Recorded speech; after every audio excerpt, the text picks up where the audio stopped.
Bismillahirrahmanirrahim. Assalamualaikum warahmatullahi wabarakatuh. Perkenalkan nama saya Rina Usnarahab dengan NPM 20082600057.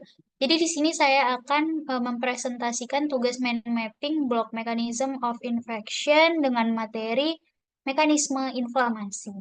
Jadi, kita harus tahu apa sih inflamasi itu. Jadi, inflamasi atau yang biasa kita sebut dengan peradangan merupakan reaksi kompleks protektif terhadap jejas dan membuang sel jaringan nekrotik yang diakibatkan oleh kerusakan sebelumnya. Nah, inflamasi itu sendiri terbagi dua, ada inflamasi akut dan inflamasi kronis. Nah, kita harus tahu nih, apa sih perbedaan dari akut dan kronis ini. Jadi, kalau misalnya akut, dia tuh berlangsung relatif singkat, menit hingga hari, yang ditandai dengan eksudasi cairan dan protein plasma serta akumulasi neutrofil yang lebih banyak. Nah, sedangkan untuk kronik, dia tuh berlangsung lama, yang ditandai dengan limfosit dan makrofag disertai proliferasi pembuluh darah, fibrosis, dan kerusakan jaringan. Nah, ada pun gambaran klinis dari inflamasi itu sendiri. Yang pertama rubor. Rubor itu adalah kemerahan, kemudian kalor. Kalor itu panas, kemudian tumor, tumor itu bengkak, kemudian dolor itu nyeri, kemudian ada yang terakhir itu fungsi lesa atau penurunan fungsi. Nah, jadi kemudian kita masuk ke mekanisme dari inflamasi akut. Untuk mekanisme inflamasi akut ini dia tuh terbagi dua komponen utama. Yang pertama perubahan vaskular dan yang kedua kejadian pada sel. Nah, untuk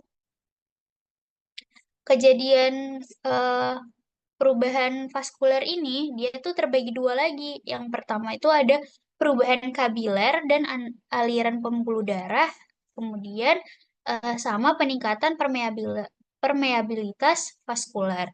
Nah, jadi untuk perubahan kaliber dan aliran pembuluh darah itu sendiri, dia terjadi vasodilatasi arteriol, kemudian yang diinduksi oleh eh, histamin, kemudian terjadilah dia peningkatan aliran darah. Nah, makanya dia akan menjadi teraba hangat dan hiperemis merah yang disebut dengan kalor dan rubor. Nah, kemudian terjadi nih peningkatan viskositas darah. Nah, terjadi stasis. Jadi, nah stasis ini akan mengakibatkan leukosit atau neutrofil terakumulasi menjadi marginasi di sepanjang endotel pembuluh darah. Kemudian dia bermigrasi ke jaringan interstisial.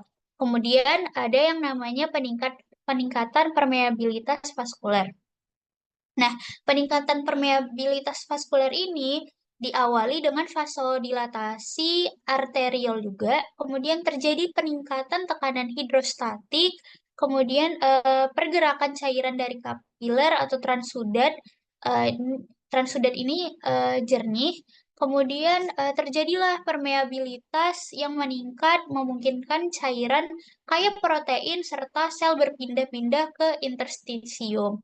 Nah, bisa aja eksudatnya itu keruh, berbau. Yang tadinya jernih jadi bisa keruh, berbau, bisa menjadi pus atau nanah. Nah, kemudian ada yang eh, kedua eh, terjadi pada sel. Jadi, ekstravasasi leukosit atau bakteri ini menyebabkan marginasi ke endotel dan rolling sepanjang dinding pembuluh darah. Jadi, bakteri ini marginasi ke endotel, kemudian dia rolling sepanjang dinding pembuluh darah, kemudian dia menyebabkan adesi dan transmigrasi antar sel endotel dan kemudian migrasi ke jaringan interstisial. Nah, kemudian eh, perlu kita ketahui suatu mekanisme agar inflamasi tidak berlanjut mengakibatkan kerusakan yaitu dengan cara melepaskan mediator yang memiliki paruh yang cepat. Jadi, adapun mediator inflamasi Yang perlu kita ketahui itu yang pertama ada histamin dan serotonin. Kemudian ada bradikinin, kemudian ada prostaglandin, kemudian ada interleukin 1 dan TNF atau tumor nekrosis, kemudian ada nitric oxide.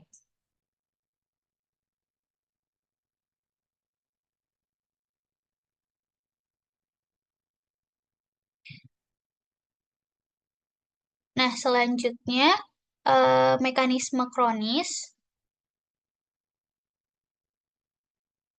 Nah, jadi mekanisme kronis ini dia bisa terjadi beberapa karena akibat. Yang pertama itu akibat inflamasi akut. Nah, kemudian pada inflamasi akut ini dia akan terjadi resolusi, fibrosis, dan berlangsung kronik. Jadi sebelum memasuki inflamasi kronik itu, dia akan fase-fasenya itu akan resolusi. Resolusi itu cederanya terbatas, tidak ada kerusakan jaringan. Jaringannya itu mampu berganti, perbaikan histologi dan fungsional. Jadi resolusi ini akan mengalami perbaikan. Nah, selanjutnya apabila tidak mengalami perbaikan, maka dia akan mengalami pembentukan fibrosis atau jaringan parut yang kita sebut jaringan parut. Nah, jaringan parut ini diawali dengan destruksi jaringan, kemudian terjadi eksudat yang luas, kemudian terjadilah fibrosis. Nah, terjadi kemudian apabila terjadi pembentukan fibrosis, maka terjadilah inflamasi kronik. Kemudian mekanisme kronis ini bisa disebabkan oleh infeksi virus, kemudian infeksi mikroba persisten seperti penyakit TBC, kemudian paparan inflamasi yang lama, kemudian penyakit autoimun. Jadi inflamasi kronik ini penyakit autoimunnya itu bisa seperti artritis reumatoid. Mungkin itu saja yang bisa saya sampaikan dari penjelasan saya. Berikut referensi yang saya gunakan. Lebih dan kurang saya mohon maaf. Assalamualaikum warahmatullahi wabarakatuh.